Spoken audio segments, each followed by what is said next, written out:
Good morning, everybody, and welcome to today's Sovereign Health webinar on identifying and treating the highly sensitive person.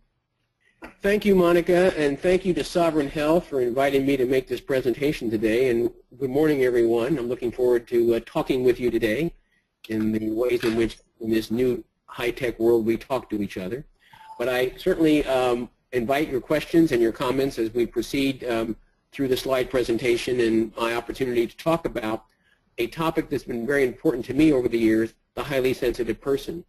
For the last 14 years, I've been doing research and working with the people who have done the lion's share of the research on highly sensitive people. If you're interested in this topic, and I assume you are, and you have not seen Elaine Aron's books called The Highly Sensitive Person and The Highly Sensitive Child, I recommend them to you. And Elaine and I, for a couple of years, did seminars here in Santa Barbara on this topic. I will say that along with doing the work that is mentioned in my bio, I have been a licensed marriage and family therapist for the last 37 years. And so a lot of what I'm going to talk about comes out of that experience as well. I do want to begin by saying that through Elaine's research, Elaine and her husband Art at the City College of New York at Stony Brook, they have identified through actual research that they've done that approximately 20% of our population have personality traits that one would consider highly sensitive. I do want to say that because these individuals feel different than the prevailing society, they are prone to a lot of feelings of shame and embarrassment for having a temperament that is basically hereditary. This is genetic. This is biochemical. This is their temperament. This is what they were born with. And I'm sorry to say that too many therapists that I've come across and clients who've been referred to me don't really understand that point. And what they do is to work with people to be less sensitive. In fact, oftentimes the message to highly sensitive children is, don't be so sensitive, which essentially is a message, don't be yourself. Don't be who you are. Try and be somebody else, somebody different, somebody that is more like the rest of us. And that becomes an initial huge problem in treatment, which I'll talk more about later. So my presentation is going to provide an overview of the characteristics. We're going to look at a model for treatment. I'm not going to leave you in the lurch and just give you a diagnostic determination and say you figure out the treatment. I'm going to give you a model for looking at how treatment successfully works with highly sensitive people. And I'm also going to distinguish highly sensitive people from 5 other typical axis 2 characteristics.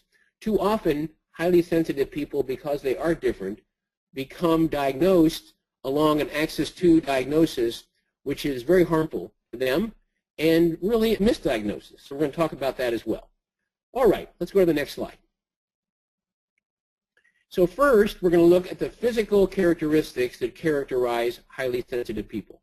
And the one that we have to look at first is they have a highly aroused nervous system. Now, that doesn't mean that they are nervous and tense all of the time, but given certain situations and given certain stimuli, they can become very easily overstimulated. So they tend to become anxious and overstimulated in many what we would call typical social situations. They are simply very attuned to and reactive to their immediate environment.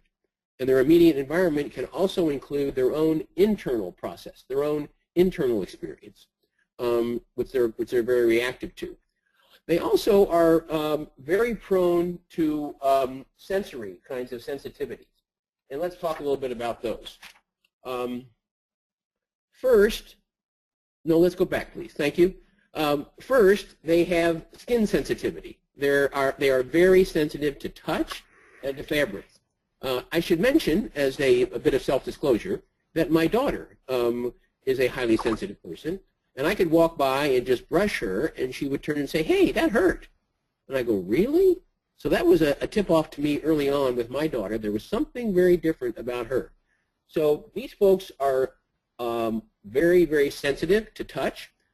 Some are not very physically affectionate. but it's uncomfortable for them. Others are very vulnerable to certain clothing, socks, labels on shirts and blouses, and they're also very sensitive in touch in terms of being wet or being sandy. So my daughter was never one who loved going to the beach, and thank goodness we lived in Southern California, because socks was a huge battle for a number of years. We ended up buying incredibly soft socks from a Pennsylvania firm to try and find something that would meet her needs. These folks also have very strong sensitivity to sound. They are easily startled. They react to loud noises. And so we have to be careful with such things as birthdays, Halloween, team sports, malls and carnivals. And oftentimes highly sensitive people will avoid fun activities because it is overstimulating for them. For instance, we would never think about having a surprise party for our daughter. No, that would be a huge mistake. These folks like things to be planned out. They like to be able to anticipate what's going to happen, and anything that's kind of a sudden or a surprise can tend to be very overwhelming. So sound and loud noises are difficult. These folks are also very sensitive to light, and fluorescent fixtures, bright lights are also difficult for them. They're very reactive also to odors, and so certain foods and odors are very powerful. They also have typically strong sensitivities to such powerful things as alcohol and caffeine, and of course medication. I had a client who was highly sensitive, and she told me that she ended up cutting her pills into quarters in order to be able to take them, because the regular dose was totally overwhelming and too much for her. These folks are also prone to allergies, to headaches, to stomach aches, because they are overloaded, because their system is trying to integrate all that's going on around them. I think I've already mentioned that they were easily startled because of their highly aroused nervous system. And many of these folks early on in their lives and continuing through their lives have difficulty sleeping. They go to bed, they're thinking about and trying to process their day. It's a bit overwhelming for them, and they have a hard time sleeping. And many of them also are light sleepers, sensitive to and attuned to the subtleties in their environment. Okay, let's go to the next slide. Thank you. There are a variety of psychological characteristics that affect highly sensitive people. As he said before, we've already seen that they are very affected by their environment, and so they feel and intuit the feelings and the moods of others. And sometimes they are right on, and they can sense intuitively what's going on and get a grasp of the situation, and sometimes they don't. And so it's very important in my work with them to emphasize and support their intuitive side and to trust in their abilities to sense what's going on. But it's also important to help them be able to check out what these intuitive feelings and senses are, because these folks, because they early on in their lives tend to be rejected by authority figures, are very, very sensitive to rejection. So they will sometimes feel and intuit things and the moods of others in a more drastic way than what's intended. So it's important to help them learn how to check out the stimuli around them rather than making decisions that someone doesn't like them, or someone is bothered by them, or someone is inconvenienced by them. As I said here, they are deeply affected by stimuli in their environment, and they will pick up things that are going on. As a result, oftentimes highly sensitive people are slow to warm up. They will have a caution that kind of pervades their way of being out in the world. And so they are slow, they are cautious, and they are checking out their environment as they go along. These folks tend to be big picture, serious kinds of thinkers. I continually am amazed by the insights of these individuals. And Aaron believes that these folks are the true leaders of our culture because they can oftentimes see the big picture of things and can be soothsayers for the rest of us in terms of where the culture or situation may be going. These folks really meet the criteria of still waters running deep. They're oftentimes introverted, they're oftentimes quiet, but there's a whole lot going on inside, and they typically have tremendously interesting insights into things. These folks also tend to be creative, so they have a keen imagination, and they're very creative. They're oftentimes in the arts or in the literary fields because they have such a vivid and powerful imagination and have so much that's going on inside of them. My experience has been that these folks also are very, very conscientious, and they are methodical in completing tasks. One of the jokes that I share with colleagues of mine and with friends in the employment areas is if you want a job done right, hire a highly sensitive person. If you want a job done fast, do not hire a highly sensitive person. So that sense of conscientiousness, that sense of working in a very complete and full kind of way is very much a part of what is typical of highly sensitive people. And because they are sensitive to the reactions and the thoughts of others, they typically do not do very well when they are very closely monitored or watched over. These folks do not like to be overseen closely. They don't like someone looking over them. They don't like their work constantly being checked because they're fearful, once again, of rejection. They're fearful of criticism. They're fearful of not getting the approval of other people. They are sometimes even on the perfectionistic side, which can be a problem for them. They tend to worry. They like order and familiarity. And they also, oftentimes as a result of that, will have small worlds that they live in. They narrow their worlds. And they live in a smaller world that they understand and fully can control and can feel confidence and over. As I mentioned earlier, they're, well, I'll talk about that down here on the criticism part. They do sometimes have boundary difficulties in the sense that they don't always know where they end and somebody else begins because they are so sensitive, especially to disapproval. They really hurt for other people and other things. Many of them are tremendous animal lovers, and they feel very hurt when an animal is injured, and they take it very personally, and they feel the other person's pain, and that causes them to somehow blur the boundaries between self and other as a result of their exquisite sensitivity. So this becomes another issue that needs to be talked about and dealt with. For the most part, highly sensitive people do not like conflict. They don't like conflict because they don't want their feelings to be hurt, and they sure are sensitive to hurting the feelings of others. And as a result, they are also very, very sensitive to criticism. And what could be seen as constructive feedback from somebody, they experience as a dislike, disapproval, and criticism.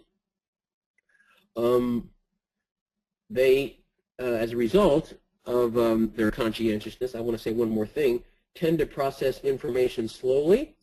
And I also find that many times highly sensitive people have difficulty in decision making. They sit on the fence a lot, not because they don't know their options, but because they see so many options and they cannot figure out what is the best option, and every possibility seems to have some worthwhileness to it. My wife is a highly sensitive person, and I'll share a little story where she was asked to be on a jury. And the case was involving some kind of embezzlement of funds, and the entire jury, of course, was deliberating from the beginning. And as soon as they started, the foreman said, "Shall we vote?" And everybody in the group had already decided the person was guilty, but my wife had to weigh all of the possibilities and sift through all the evidence and slow down the process to make sure that this person truly was guilty. So she eventually came around to a guilty verdict, but it took her a good bit longer, which is a very typical kind of example of being a highly sensitive person. I don't consider that good, bad, or indifferent. It just is.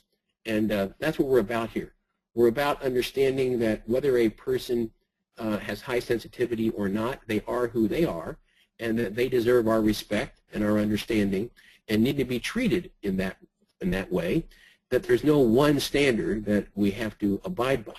And too often in our culture, which is fast and quick and decisive, we tend to not value the qualities that the highly sensitive person brings to us. Lastly, the highly sensitive person really requires meaningful work and relationships. They don't want to waste their time. They don't want to just be frivolous. They don't want to do just busy work. They want something meaningful in their life. They typically will have fewer relationships, but those relationships will be deeper and will be more meaningful to them and will typically last longer. My wife has friends who she's had since she was 5 years old, which is not unusual for highly sensitive people. So I think that pretty well gives us an overview of what are some of the psychological traits, and I'm happy to take any questions you have around this. Let's move on to the next slide.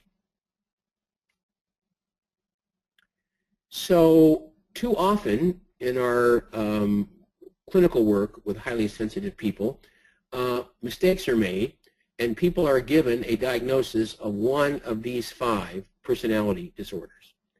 And this is a dangerous move to make because it fails to recognize some of the distinctive qualities of highly sensitive people and instead moves them into a pathological kind of framework which of course affects one's ability to do good treatment with them. Let's start with the top one.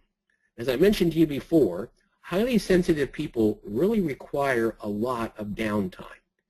They need time away from the hustle and bustle and the overstimulating environment that they live in order to find peace. So oftentimes you will hear that highly sensitive people have a refuge, a place they go to that gives them peace of mind, and they will even use the words, it's a place where I can recharge my batteries. And what that means is it's a place where they can let go of all of the overstimulating material they have their way, siphon it out, and come back to a center of equilibrium. So as a result, many highly sensitive people, who also tend to be introverts, spend a lot of time alone, and they really value their alone time. That's difficult in partnerships sometimes because, of course, one's partner may be much more extroverted, really value intimacy, and desire intimacy, and seek intimacy with a few people in their world. Typically, people who are avoidant tend not to be so interested in intimacy. They consider that to be something uncomfortable, and they don't really show much interest in that. So the difference between a highly sensitive person and one who has an avoidant personality disorder much more revolves around their ability to be relational and their interest in having meaningful, deep relationships with other people. Okay, let's go on over to the right, over to about 2 o'clock on the clock here, and look at a dependent personality disorder. Because the highly sensitive person tends to want to please other people and keep other people happy and satisfied and content, they will oftentimes give up what they want or need to get along. And in our world that we live in as therapists, we oftentimes call this codependent. And in some respects, in order to keep the peace and avoid conflict and get along and find love and be accepted, highly sensitive people will seemingly present as being dependent. But they do not typically look to the other person to take care of them. They do not have the dependency needs of being weak and directionless and kind of overwhelmed to the point that they feel that they cannot cope in the world they live in. In fact, my experience has been that highly sensitive people are very desirous of being independent, of wanting to take care of themselves, of not relying on others, of wanting to be self-sufficient, and there is the difference. So here we have the words personal responsibility, and highly sensitive people do take personal responsibility for their lives, which is in contrast to the classic person who has a dependent personality disorder. A person with a classic personality dependent disorder is not really all that interested in taking charge themselves. In fact, they feel unable to. They feel overwhelmed in the world. They feel unprepared to handle the world, and they look to others to take care of them. So there's a very distinct difference between somebody who is highly dependent and somebody who is an HSP and wants to get along and will defer to others in order to keep the peace and avoid conflict and find some acceptance. So there's the difference there. Because highly sensitive people at times are very, very focused on detail and are very conscientious and work very hard at doing a job thoroughly and completely, they can be misunderstood as having an obsessive compulsive disorder, OCD. But here again, there are very distinct differences. Yes, the highly sensitive person will think about things and will weigh possibilities and will be slow in making decisions and will look for the input and the involvement of others as a way to give them more data that also then slows them down in making decisions. They are typically conscientious but not obsessive. A person with an obsessive compulsive personality disorder is someone who continues to weigh things and consider things, and they will second guess themselves, and they're always going back and checking. And that is typically not the case with a highly sensitive person. Once a highly sensitive person has weighed the considerations and maybe taken a longer time to figure things out, they're more likely to take time, and once they made the decision, they'll move on. They're not likely to continue to obsess about the decision or feel caught up in second-guessing themselves about what they've done. Okay, let's go to the bottom of the chart, and we look at the narcissistic personality disorder. Because these individuals are oftentimes overwhelmed and over-aroused, they will oftentimes seem to be self-centered. They are self-centered in almost a survival mode kind of way. They're trying to keep themselves from becoming overstimulated and burnt out. They are trying to avoid situations that cause them a lot of distress and unhappiness and distraughtness. So that may come across to other people as a kind of self-centeredness. Because it's true, oftentimes highly sensitive people will not be able to go with the flow. They will arrive at a party, the party becomes too loud, and they want to go home, or they want to go outside, or they want to take a break. And that is seen by someone's partner as selfish or self-centered or even narcissistic. And as a result, oftentimes highly sensitive people get misdiagnosed as having a narcissistic personality disorder. But the real key here is empathy. And the one thing that we know is lacking with people who have a narcissistic personality disorder is they don't have much empathy. It's all about themselves. And narcissistic people don't really care about the effect or the impact that a situation or someone may have on them. They're just focused on taking care of number one. And that is the last thing that most highly sensitive people are about. When they have to establish limits, or they have to limit their activity, or they say no to a situation, highly sensitive people carry a lot of guilt. They carry a lot of pain around disappointing and hurting the other person. They very much want to be accepted and loved by the other person, and they are not self-centered in the way in which we would think about people who are highly narcissistic. So the ability for empathy, the ability of the highly sensitive person to tune in to the feelings of others, which is second nature to most highly sensitive people, disqualifies them from our considering them as having a narcissistic personality disorder. Now the last one is a borderline personality disorder. And of course this phrase is getting tossed around a lot these days in our culture, that this person's borderline, that person's borderline, and the like. But the real key here revolves around emotional stability. If you've had much contact at all with people with a borderline personality disorder, you know that they are very fluid in their emotional responses, and that people with a borderline personality disorder typically are eruptive. They are oftentimes quite angry and accusatory. They are pillar to post in their emotional reactions to things, and that's simply not what is the case with highly sensitive people. Highly sensitive people may seem as if they are depressed. They may seem as if they are lonely.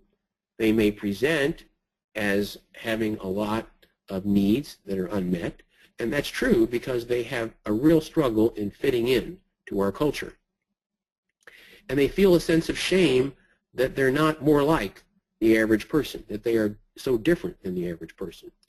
But they typically have emotional stability, and they are not emotionally labile to move from mood to mood and reaction to reaction and to be that unpredictable. We will see on occasion highly sensitive people expressing suicidal ideation. They are capable of being distraught. They are capable of having depressed moments and periods in their lives, but they will not shift around in that emotional place. And so emotional stability is much more a part of the highly sensitive person's traits than it is of someone who has a borderline personality disorder. So I hope that gives you a sense of how highly sensitive people are really quite different than what we would see in these other access to situations. Okay, let's go to the next slide. So let's talk about treatment. I see 5 dimensions that go with helping people who are highly sensitive. First, we need to confirm to them their highly sensitive person traits. We need to help validate what they typically have vaguely sensed about how they're different. So I would urge you to hold on to that those first 2 slides that I presented to you in terms of understanding what the physical attributes are and what the psychological factors are, to, in a sense, confirm to people that, yes, it seems as if you are a highly sensitive person. And I didn't make this slide, but I will mention to you that if you do have access to either of Elaine's books, I believe in the highly sensitive person book and in the highly sensitive child book, she has a self-test. And there are about 20 questions that are posed to people along the lines of what I've already mentioned today that will help people determine if they are a highly sensitive person or not. And a person, by the way, could have very, very strong physical characteristics of being a highly sensitive person and not present with the psychological ones, or they could have the psychological ones and not have the physical ones and still reach the criteria for being a highly sensitive person. And of course, many people possess both. They are physically and psychologically sensitive.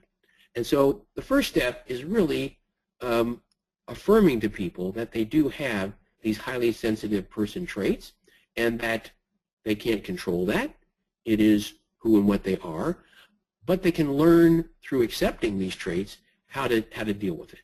So the second is the permission to be a highly sensitive person.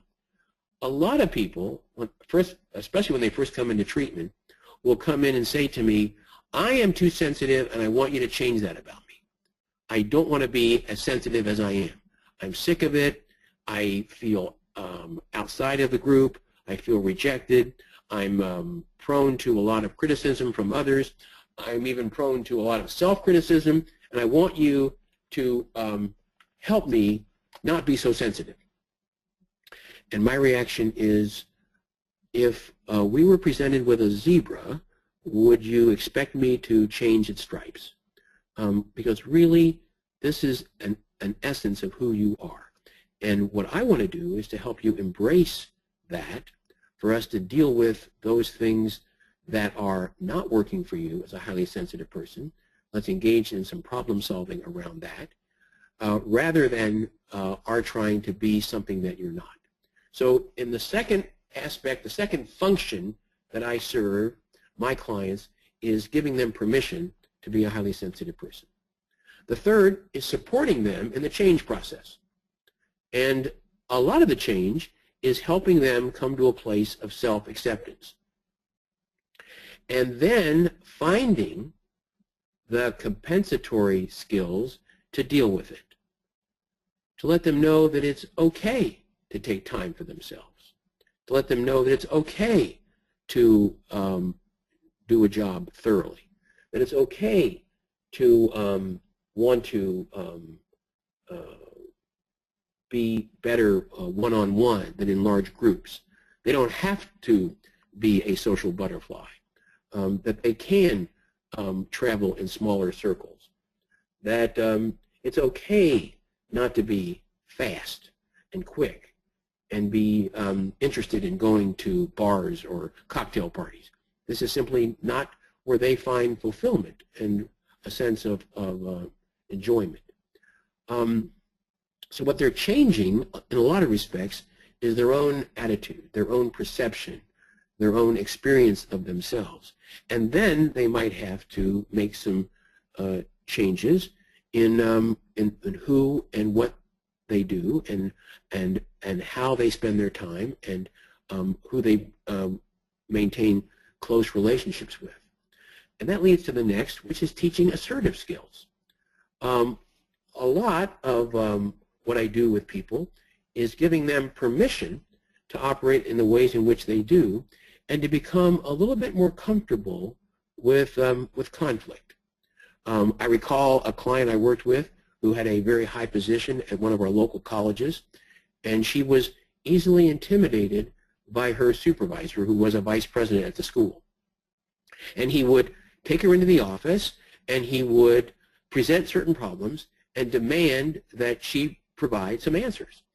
And because she wanted to get along well with her vice president, with her supervisor, and because she felt the impetus to try and respond to him, she felt inadequate in coming up with something in the spur of the moment, because she knew that she operated more slowly. She needed time to think about the situation and to digest what she could do.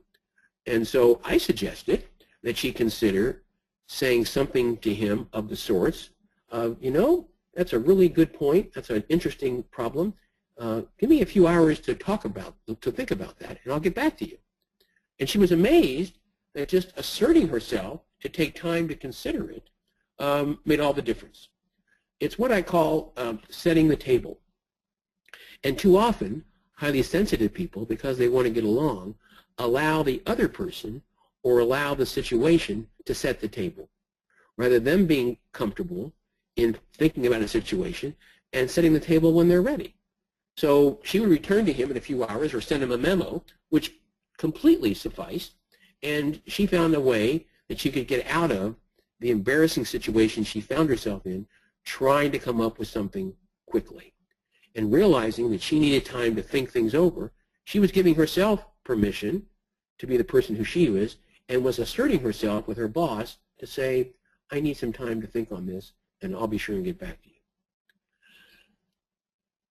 The last is that a lot of highly sensitive people, because of the situation they find themselves in, and because so much of the social encounters they have are unfortunate and uncomfortable, begin to isolate. And they find that their only reprieve and their only place of peace and comfort is in the comfort of their own bedroom or their own apartment or their own house. And so a lot of people who I work with who are highly sensitive have become very isolated, and they feel lonely, and they feel outside of the prevailing culture. And so the last thing I do as my function, working with clients, is to encourage them to find meaningful involvement, to let them know that they can pick and choose the situations and the people who they'd like to operate with, and that they are not required necessarily to have the involvement on other people's grounds, that they can decide what's best and works for them.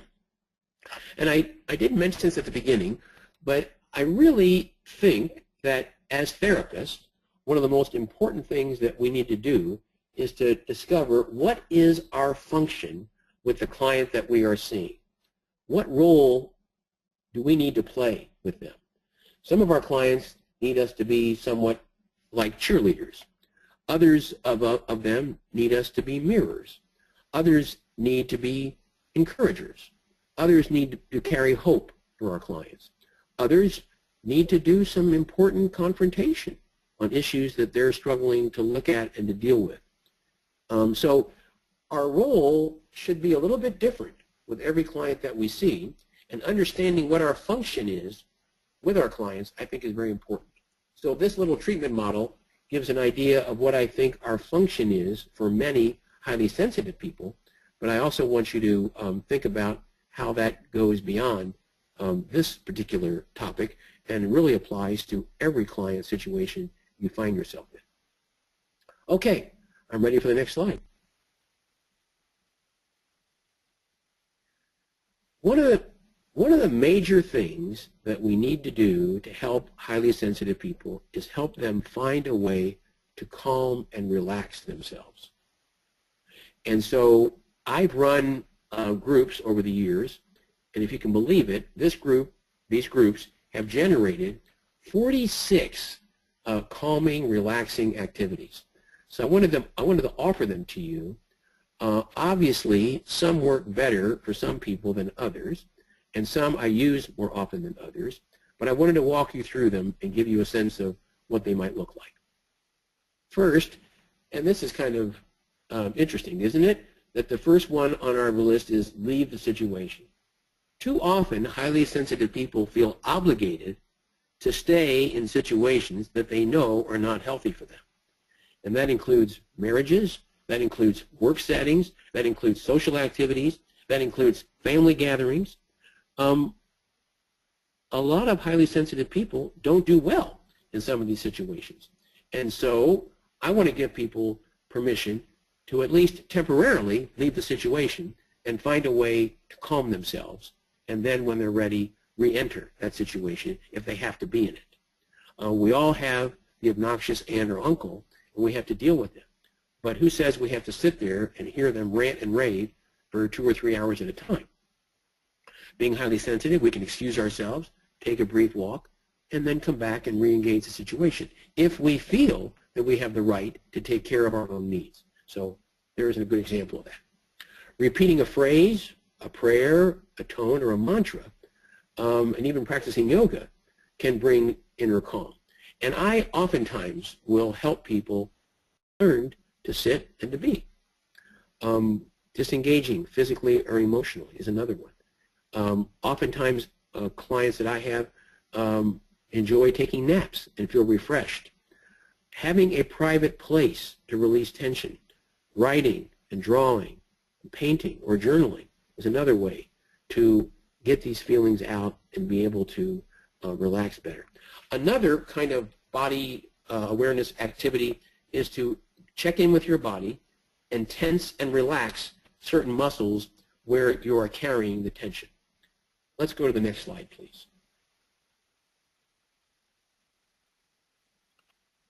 Warm baths, ice cream, something soothing is another. Music is a great way to find relaxation and calm. Flower essences, herbs, laughing, singing, reading, doing deep breathing, even throwing a tantrum. To give people permission to throw a tantrum, beat their bed with a tennis racket, can sometimes relieve a lot of stress. I find that a lot of the clients that I work with are so tense and are so overstimulated that they are really not living in their body. An exercise that I will do with them, even in session, is to sit on the couch or the chair, put their feet, spread their legs to their body width, plant their feet firmly on the ground, and walk them through an exercise where through their breathing they experience themselves sinking into the earth or the ground. And that gives them literally a sense of groundedness. Step or swim in an ocean or a pool. Have a good cry. I have a lot of highly sensitive folks who seem to be on the verge of tears, and they won't surrender to their emotions. And letting them have a good cry can be obviously very cathartic. The last one on this list is dance, improvisational or to music. I will urge people to put music on and just move your body in the room to the feeling and the sense of the music as a way, again, to come back to your body and find some peace. Next slide, please. Watch an old movie. Use earplugs. Take a vacation. Sometimes highly sensitive folks are so conscientious they don't take time for themselves. They don't go on vacation. It's very important, even more important, for highly sensitive people to find times away, to take a break, to get away from it all. And a lot of highly sensitive people are happiest taking a solo vacation, and I want to support that. Obviously, calling and speaking to a good friend can help. A warm, soothing drink, a hot tub, aromatherapy, tantric breathing, exercise. Exercise is so important to dealing with stress and tension and relaxation. So I urge people to find something that works for you and to engage in that. Listening to a relaxing or motivational tape. Working in the garden. This is really useful. The earth, having earth in our hands is incredibly relaxing and grounding for people. Pressure point massage, playing with a pet, or even screaming can be a way to release tension. Next slide, please. I have found people have told me that they find crossword puzzles useful. Frankly, I hate crossword puzzles. I feel frustrated. I feel stupid. But highly sensitive people tell me that crossword puzzles help. I even have people recommending to iron their clothes is relaxing for them. Not for me, but it works for them. Cleaning people's places, shining and polishing silver, taking a shower, zoning out and watching TV. And the next one should be meditating. Sorry, we're missing a T there. Meditate is another. Drinking water, very important. Drinking water is really, really good for your physical and your psychological health. If you're not drinking 6 to 8 glasses of water a day, I recommend that you add that to your itinerary as a way to help to bring calm and relaxation. And daydreaming, just sitting around and letting your mind wander, can be very relaxing and calming. Okay, so those are a lot of potential calming and relaxation exercises. Let's go to the next slide. There is a sensitivity inhibition system, and this is the vicious cycle. So this is our last slide, and I want to help your clients break out of this oversensitivity. Because when people feel highly sensitive, they typically have a lot of self-critical kinds of feelings, which leads to a lot of doubt, which leads to a lot of self-confidence, which leads to more withdrawal, and being more withdrawn gives us more time to think and contemplate of our situation and increase our sensitivity. So it's very important, as a therapist, if you can present this cycle to your clients, to talk with them about how we can break this sensitivity. How can we help people not feel so self-critical, to not be the first thing is to blame themselves. Well, what else is going on here? Who else has a factor? Is it all you? Are you the whole problem? And when they do begin to feel self-critical, to stop that process will lessen people's feelings of doubt. And let's kind of weigh the possibilities here and look at the pros and cons of the situation and see what good intentions you have. Good intentions go a long way to lessening one's self-doubt. And the same goes with self-confidence. And I really urge people when they're in this cycle not to engage in a typical pattern of withdrawal. I typically at this point urge them to reach out, make contact, and don't simply go into your little cocoon. And that's a way to kind of break this cycle. So I think this is kind of where we are. And please, if you have any questions, send them right now to Monica, and we can talk for a few minutes before we end this. And she will also talk with you about getting your CEU. Thanks so much for being a part of this today. And if you want to email me with other questions or comments or interested in working with each other, I can be reached at garylinker@cox.net. So it's Gary Linker, all lowercase, no periods, at cox.net. And thanks so much for being a part of this today.